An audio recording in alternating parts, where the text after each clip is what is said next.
Pollard Inquiries, Trent Bridge, day 3.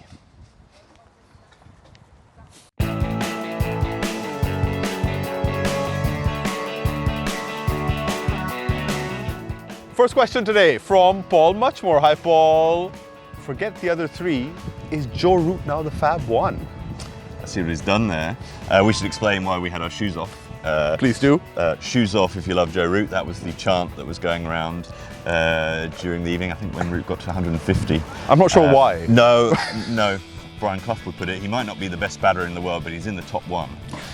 Certainly at the moment. I have nothing more to add other than the fact that it's fantastic innings from Joe Root. Me and Alan were talking about a couple of new shots that he played. I've never seen him play this shot, this kind of flicked on drive that he played with a bit of a wrist, and there was this pull that he played. He's so good that he's bored that he's creating new shots. Shafeen says, is Ollie Pope lucky or criminally underrated?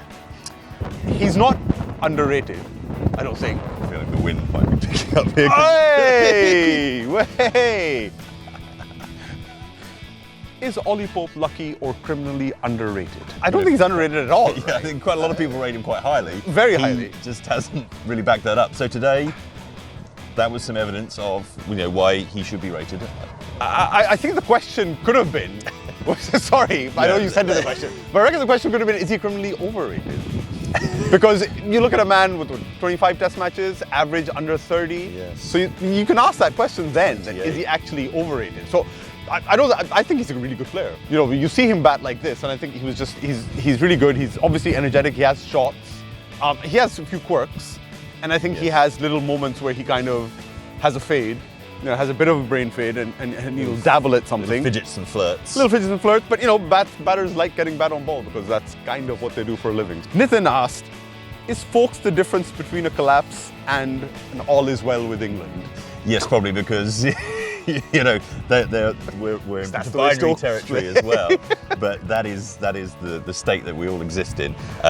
England could well have been bowled out for 400 and 150 behind, and then under the pump for the final 2 days. And they could still slip from being, they're 80 behind overnight. They've got to get up to parity, you'd think, before. Then it becomes tricky third innings territory for New Zealand. But yeah, Ben Folks tidy again. He got dropped on 10 though. Yes, so he did. It's not like there haven't been chances in this game. Sushant, would England have, here's another underrated question. Would England have underrated Wagner as much as New Zealand have here? Brackets. We would have broken him in the first year by over-bowling him, but never underrated him. It's impossible to underrate Neil Wagner. And yeah, of course, you look at Wagner's record and you look at this pitch and you think, well, it would have been handy to have someone who bowls, because Wagner doesn't just bowl short, he swings it as well. As he was at pains to point out recently, that he can swing the ball. He is a master of. Absolutely. He's not Southie-esque, perhaps, but he can swing the ball. And I think, now with Jameson injured, they might, they really kind of think that Wagner would have been useful here. But would England have broken him in the first year?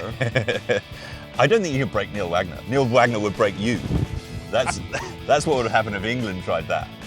Baram asks, how good of a shot does Joe Root have to go past Sachin's run tally in Test cricket? Now, I was looking at Sachin's run tally because I had to remind myself, because not everyone remembers how many runs he scored. 15,900 Test runs.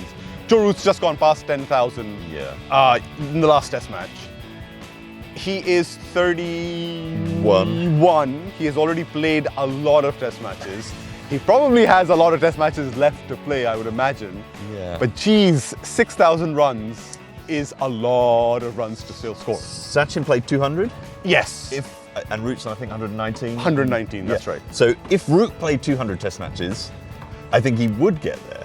If he did, yeah. And the way England play Test matches, that's only like probably next year. Years. Well, next year I think he'd be there. But I think this question is going to keep coming up, I'm feeling, over the course of the months and weeks ahead. He could get there, but it won't necessarily happen very easily.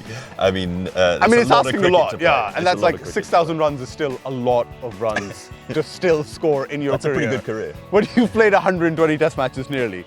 Do you think England are providing flat wickets so that their batters can gain confidence? It's a really strange pitch where, like, we've seen Tim Southee swing the ball a lot. There's been good bounce. We've seen Trent Bolt swing the ball. We've seen him cut some balls off the surface. We've seen Michael Bracewell spin a few balls. We saw not Grealish, but Jack Leach. I keep getting this wrong. It's not Jack Grealish. If we see Jack Grealish here, he'd be spinning them. He'd be really spinning them. He's great. So Jack Leach has spun a few balls, just a few. Like, there's something in this pitch, clearly. I think England would love some flat pitches to get confidence on Ollie Pope, for sure. Alex Lees scored runs Route today. To get to Sachin Tendulkar's record will need some flat pitches as well. That would help. But maybe Stuart Broad and James Anderson won't be so keen. Maybe they won't be so happy.